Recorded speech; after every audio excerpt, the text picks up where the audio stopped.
Now canines जो हैं they are single canine is found on either side of the incisor के दोनों तरफ नुकीले से जो दांत होते हैं वो कैनाइंस होते हैं।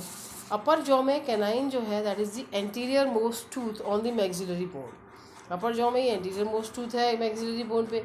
अदर टीथ से ये डिफर किस बारे में करता है, एक तो इसमें सिंगल पॉइंटेड क्राउन होता है, मोनोकस्पिड क्राउन, ठीक है, और इनकी एक सिंगल रूट होती है, मोनोकस्पिड क्राउन और सिंगल रूट। वरना हमने देखा था कि इंसाइजर्स मोनोकस्पिड क्राउन वाले होते हैं, लेकिन कैनाइन जो है ये भी अदर टीथ से अगर इसको हम डिफ्रेंशिएट करें तो इसमें भी एक मोनोकस्पिड क्राउन होता है और एक सिंगल रूट होती है। कैनाइन्स जो है इनका क्या फंक्शन है, they are adapted for piercing and tearing and help the animal in offence and defence. काटने के, किसी चीज़ को फाड़ने के ये काम करते हैं। ये ज़्यादातर ये कैनाइन्स जो हैं they are well developed in carnivorous animals, क्योंकि उनको एनिमल्स को जब वो उसका किसी का शिकार करता है तो उनको फाड़ना, उसके हड्डियों को खाना और ऐसे होता है तो उसमें से मांस को छीलना पड़ता है, इस वजह से, ठीक है ना। तो कैनाइन्स जो हैं they are adopted for piercing and tearing with the help of the animal in offence and defence. अपने रक्षा के लिए भी काम को आते हैं ये, और किसी पर अटैक करने के लिए भी काम आते हैं। ये ज़्यादातर कैट्स, डॉग्स और वुल्व्स में लार्ज, स्ट्रॉन्ग और स्पीयर लाइक कैनाइन्स होते हैं for killing and tearing the prey, ठीक है।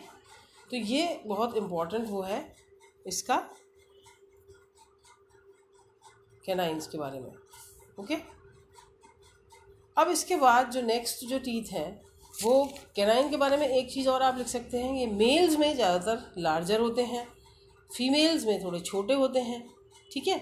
और दूसरी बात, कुछ हर्बीवोरस मैमल्स में जैसे कि रोडेंट्स हैं, रैट्स जिसको हम कह सकते हैं, लैगोमॉर्फ्स जिसमें रैबिट्स हैं, दे आर एब्सेंट, और इनकी जगह पर एक खाली जगह डेवलप हो जाती है इंसाइजर्स और प्री मोलर्स के बीच में, जिसको हम डायस्टेमा कहते हैं, ठीक है। जो कई बार ऐसी स्पेस आपने देखी होगी दो किसी रैबिट में, क्योंकि रैबिट क्या है, रैबिट बेसिकली हर्बीवोरस है। रोडेंट्स का काम है हर चीज़ को कुतरना, उनको किसी भी चीज़ को चीरना और फाड़ना नहीं है। तो वो क्या है, उनमें कैनाइन्स जो हैं दे आर एब्सेंट होते हैं, और उनमें कैनाइन्स और प्री मोलर्स के बीच में एक स्पेस डेवलप हो जाता है, that is called the diastema कहलाती है ये, ओके। अच्छा, अब प्री मोलर्स और मोलर्स के बारे में बात करें।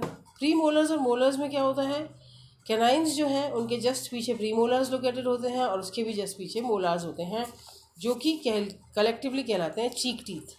गालों के पास होते हैं इसलिए इनको हम चीक टीथ कहते हैं। प्री मोलर्स कैसे हैं, बाइकस्पिड हैं। अभी तक हमने इंसाइजर्स और कैनाइन्स देखे, दोनों के दोनों मोनोकस्पिड थे, लेकिन प्री मोलर्स बाइकस्पिड हैं विद 2 रूट्स, चौड़े होते हैं, 2 रूट्स होती हैं इनमें।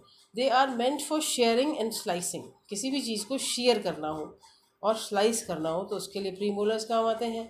मोलार्स जो होते हैं जस्ट पीछे होते हैं प्री मोलार्स के, और ज़्यादातर दाढ़ हम जिसको कहते हैं वो होते हैं, दे occupy the posterior part of the jaw, सबसे पीछे का जो हिस्सा है जॉ का वो ऑक्यूपाई करते हैं। और इनमें मोर देन 2 कस्प होते हैं, मतलब ये बाइकस्पिड से भी ज़्यादा कस्प होते हैं, और इनमें कई सारी रूट्स होती हैं। इसलिए आपने ज़्यादातर देखा होगा कि ज़्यादातर इनमें रूट्स जो हैं बहुत सारी होती हैं, तो ये ज़्यादातर बहुत लंबे समय तक रहते हैं, है ना। They are use for crushing and mastication, किसी भी चीज़ को क्रश करने के लिए, उसको चबाने के लिए ये काम आते हैं। प्रीमोलार्स जो हैं they are present in both the milk set में भी और परमानेंट सेट में भी, बट मोलार्स जो हैं they are only in the permanent set, ठीक है। अच्छा, अब आपने कई बार देखा होगा, अरे तेरी अक्ल दाढ़ आई कि नहीं आई है, हम लोगों से बोलते हैं। तो ह्यूमन काइंड जो है उसमें जो लास्ट मोलार है which is refer to as the wisdom tooth, जिसको हम विजडम टूथ कहते हैं, may erupt late in life और may not appear at all. जो लास्ट मोलार होता है वो विजडम टूथ कहलाता है, वो या तो लेट निकलता है या फिर कई बार नहीं निकलता, ठीक है। डिफरेंट मैमल्स में मोलार्स और प्री मोलार्स की शेप जो है that varies according to their feeding habits and the type of food eaten. ये जो मोलार्स और प्री मोलार्स हैं इनके ये ज़्यादातर फूड हैबिट पर डिपेंडेंट होते हैं, okay. So this is the basically type of teeth हम ये देख रहे थे। अब हम एक बार इसका डेंटल फॉर्मूला जो है वो देख लेते हैं। डेंटल फॉर्मूला जो है ये भी इम्पॉर्टेंट है। सिर्फ मैमल्स ही ऐसे एनिमल्स हैं जिनमें एक डेंटल फॉर्मूला पाया जाता है, नंबर ऑफ टीथ फिक्स्ड होते हैं जिनमें, ठीक है, ये क्वेश्चन आपके इसमें कई बार आता है, व्हाट इज़ डेंटल फॉर्मूला और क्या इसकी इम्पोर्टेंस है। मैमल्स ही ऐसे एनिमल्स हैं जिसमें नंबर ऑफ टीथ फिक्स्ड होता है और वो हर स्पीशीज़ का कैरेक्टरिस्टिक है। यानी अगर एक पर्टिकुलर ह्यूमन बींग्स में कितना टीथ पाए जाएंगे, रैबिट्स में कितने पाए जाएंगे, रैट्स में कितने पाए जाएंगे, डॉग्स में कितने पाए जाएंगे, they all of these mammals have a fixed number of teeth, जिसको हम डेंटल फॉर्मूला कहते हैं, and that is use for the purpose of classification. तो डेंटल फॉर्मूला जो है that is the expression of the number of and kinds of teeth in a mammalian species in the form of equational formula. Dental formula क्या है? एक representation है कि किस तरह के टीथ हैं और कितने नंबर में हैं। तो ये इससे हम एक मैमेलियन स्पीशीज़ जो है उनका डिफ्रेंसिएशन आसानी से कर सकते हैं। अगर डेंटल फॉर्मूला को हम देखें तो इसमें हम कुछ कंसिडरेशंस को देखते हैं। सबसे पहली बात, as the 2 half of each jaw are identical, teeth of only one side are recorded. दोनों जॉज में से एक साइड के टीथ को रिकॉर्ड किया जाता है क्योंकि दोनों जॉज में एक जैसे टीथ पाए जाते हैं, पहली बात। ठीक है। Number of each type of teeth in the upper and the lower jaw are plated as numerators and denominators respectively. Upper jaw में जो है उनको हम ऊपर रखेंगे, लोअर जॉ में जो है उनको नीचे रखेंगे।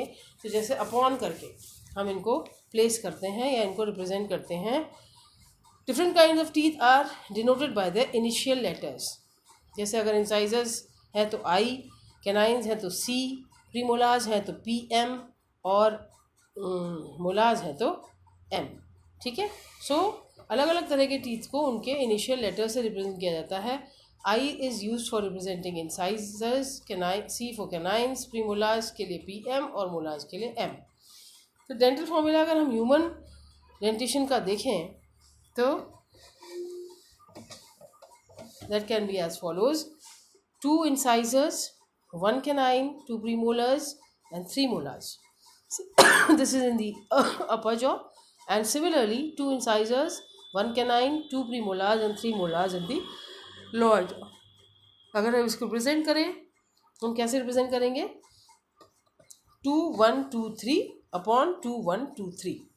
सो इससे हम ये कर सकते हैं 2 इंसाइजर्स, 1 कैनाइन, 2 प्रीमोलार्स और 3 मोलार्स। अगर किसी तरह का टीथ नहीं है, किसी when a certain type of tooth is lacking, कोई टूथ वहाँ नहीं है, तो वहाँ पर हम उसको 0 से इंडिकेट करते हैं। तो काव जो है, काव में अपर इंसाइजर्स और कैनाइन्स नहीं होते, तो हम काव के टीथ को कैसे रिप्रेजेंट करेंगे?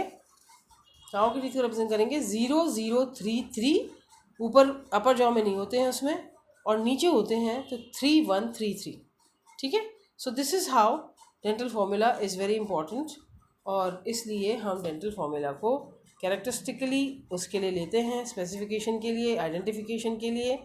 और जहाँ पर जितने टीथ, जिस अपर जॉ में जो टीथ हैं उनको ऊपर लिखा जाता है, लोअर जॉ में जो टीथ हैं उनको नीचे लिखा जाता है। सबसे पहले इंसाइजर्स को लिखा जाता है, फिर कैनाइन्स को, फिर प्रीमोलार्स को, फिर मोलार्स को।